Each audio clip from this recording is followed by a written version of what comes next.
Hello, I'm Hugh Pugh. Have you ever wondered what we get up to in Wales when you're not looking? Then have a look at this.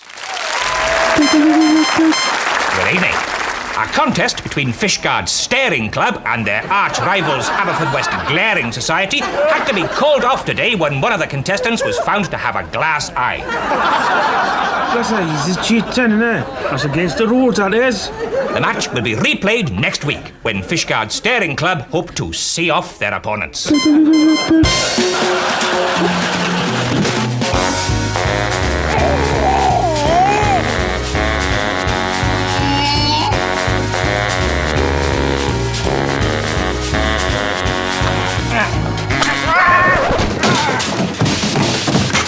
Tonight's programme is going to be all about the last 10 years of Lookout Wales. So let's start with my very first appearance as the face of Fishguard.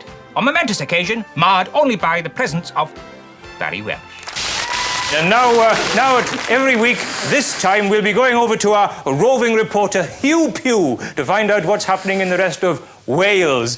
Are you there, Hugh? Hugh, are you there? Yes? Where are you this week? Fishguard. Colour's a bit black and white there, Hugh. Why is that? Black and white. Oh, That's all we got in Fishguard. great.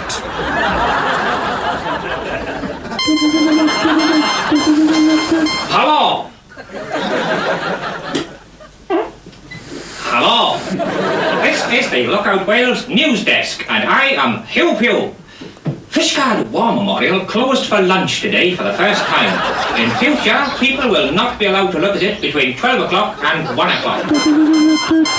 Well-known Fishguard resident Kenny Twat brought his brain to be weighed today. Kenny is convinced that he should have passed his 11 plus all those years ago and wants to know how clever he really is. At 4.5 pounds and 37 inches, it certainly looks like a winner, and it's nicely balanced as well. All Kenny's got to do now is get it back into his head. Good night. Well, Kenny Twat never did manage to get his brain back into his head, but that didn't stop him going on to become Mayor of Fishguard. Which does beg the question, should a man with an IQ of 0 hold high political office? All I can say is, it seems to work in America. But that's enough satire. Let's sit back now and enjoy some of my favourite Fishguard moments from the last 10 years.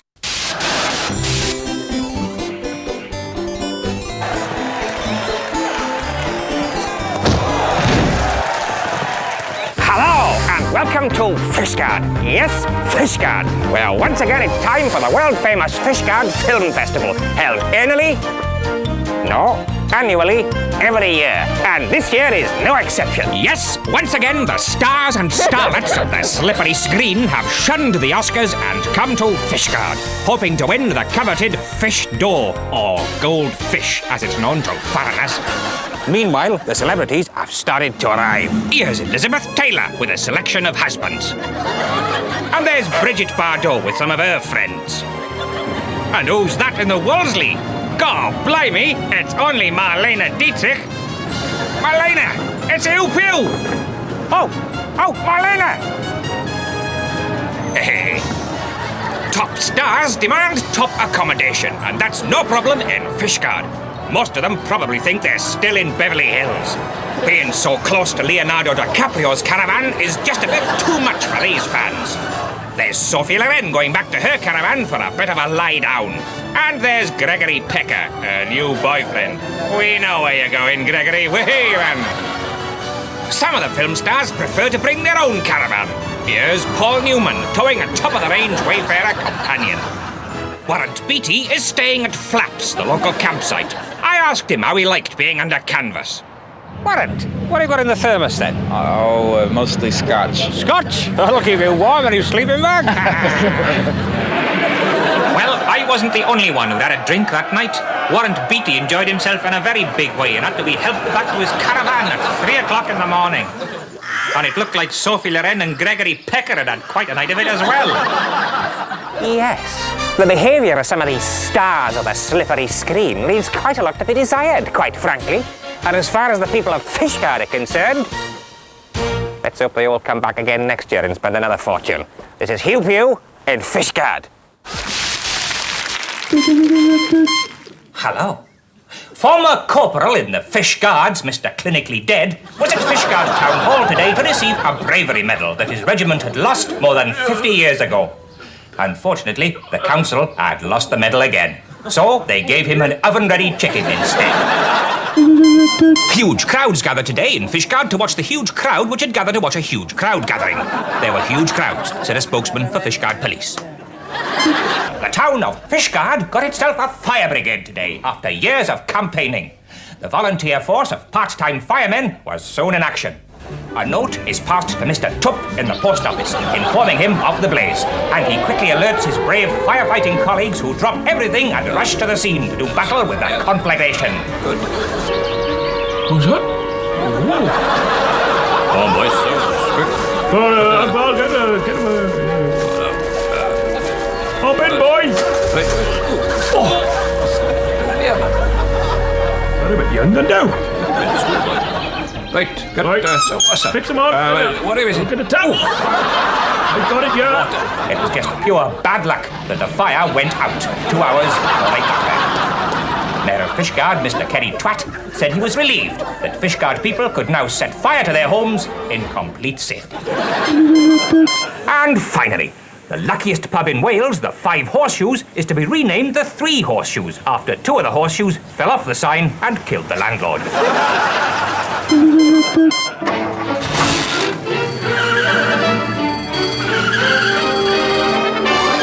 All right, son, you're nicked.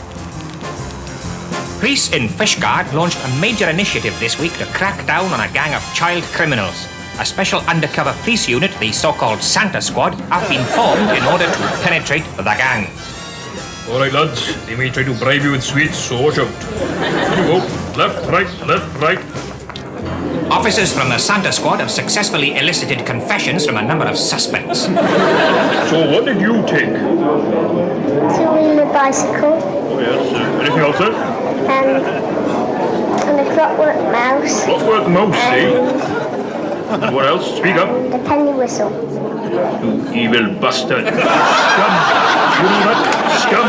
Take him away, Crystal. And what have you nicked, you horrible little tealy? A bike. A bike, eh? What sort of bike? Well, with all 2-litre brakes so that you can stop it with a barrel on. Right, you are under arrest. And I hope they lock you up and throw away the key. Those are the gang that have been caught are being held here in top security cell block. Mad one-eyed Jack and baby-faced baby. Get used to that porridge, boys. Another successful mission for the men of the Santa Squad.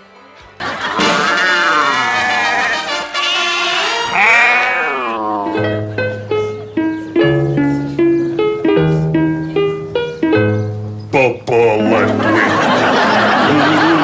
I did my wines aglow, and he looks up to Natala includes a What is kid, una dream on easy playing, the wind is here, una kill you in the battlefield once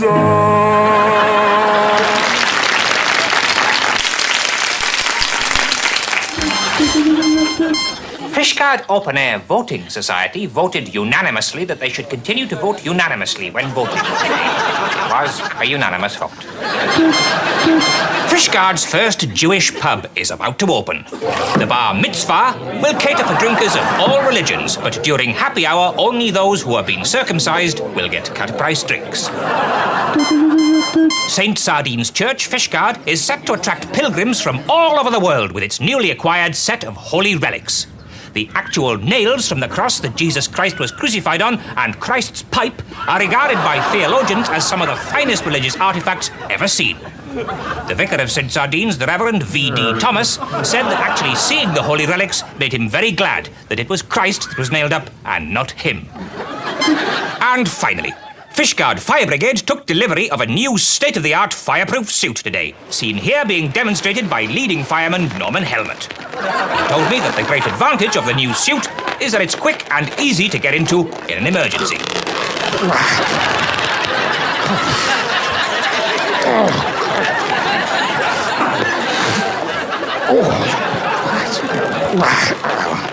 Well done, Norman. Let's hope not too many people died in the blaze while you were getting dressed.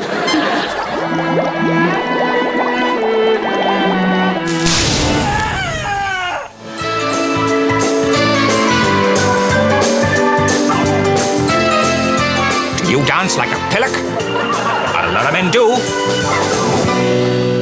But don't worry, a brand new invention means that from now on, even Fred Astaire, who's been dead for more than 200 years, could get down and boogie. It's all the brainchild of Professor Zip Fastener, an expert in trouser physics at Fishguard College of Technology, who's come up with what are quite literally dancing trousers. Professor Fastener claims that the trousers, seen here being tested for Latin American rhythms, can make even the biggest grebo look like Gene Kelly, whoever she is. A team of scientists at Fishguard College of Technology has devised a new way for people who are blind to drive motor cars in perfect safety. I can't see anything. Get out of the way! Is this the M4? No. There's great excitement here in Fishguard today as huge crowds gather to watch the official opening of Fishguard Tourist Pipeline, which is hoped to suck up to 500 million tourists a year into West Wales. The pipeline is the brainchild of Mayor of Fishguard, Mr. Kenny Twat's son, and that's Hugh Twat, who noticed how easy it was to suck his Power Rangers up a Hoover pipe. That principle have now been applied on a much larger scale to the tourist pipeline, built by local volunteer groups such as the Welsh Language Homosexual Society. Tourism is an important part of the local economy, and local councillors decided to take action when figures showed that minus 27 tourists had visited Fishguard in the last 3 years. That's less than no tourists at all, which is impossible, but it happened anyway. And Mayor of Fishguard, Mr. Kenny Twat, activates the pipeline.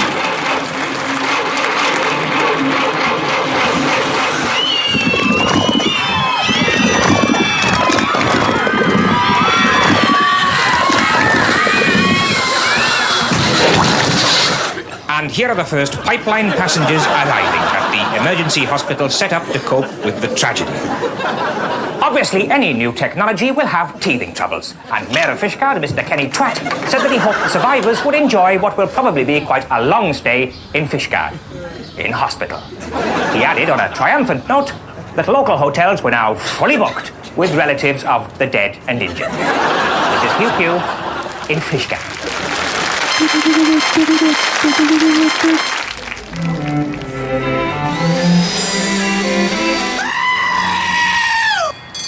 Hello. Local doctors are worried about an outbreak of a particularly severe form of chickenpox in Fishguard. They advise anyone showing symptoms of the disease to get straight into the oven and stay there until they are cooked. They used to say that one of the worst things about being in hospital was the food. That's all changed at St. Sardines Hospital, Fishguard, where pioneering chef Lloyd Gross has put the patient's own organs on the menu. Here's Mrs. Thomas enjoying a nice grilled kidney, and she knows it's fresh because it was only removed from her this morning. With all the worries about BSE and salmonella, it's much safer for people in hospital to eat themselves. But I think I'd steer clear of the nuts. There was a public health scare in Fishguard this week after contaminated hemorrhoid cream was sold to members of the public by mistake. Fishguard police believe the cream had been tampered with criminally. They say that their inquiries should lead to a number of a number of arrests. A plastic surgeon at St. Sardines Hospital, Fishguard, is to face a public inquiry after patients complained about the quality of his work. It's being claimed that Dr. Jekyll, who is 92 and extremely short-sighted, can no longer see what he's doing. I spoke to one of Dr. Jekyll's patients, Anne Robinson. Anne, Dr. Jekyll gave you a facelift 6 months ago. What sort of condition is your face in now? It's in a disgusting condition. What's wrong with it? Well, what's right with it? There's nothing right with it at all. He has offered to repair half your face at no extra charge, but do you think it's a bit late for that? The repairs have been they've gone so badly now that they really become beyond repair. Will you have it done again? Another facelift would cost you £250. Not for 250 pence, I wouldn't. And that is all we have time for this evening. So I'm going to leave you now with a short interview which I think sums up what I've been doing in Fishguard for the last 10 years. Merry Christmas. Have a good evening. Good evening. Hello there. Do you realise that we've edited this bit of old film to make it look like I'm talking to you? Yes, it's easily to understand, but I don't think the pedestrian can do the same. What? What's a pedestrian got to do with it? Do you understand what's going on? You're in a bit of old film, and it looks like you are listening to what I'm saying. You don't get it, do you? No. Good.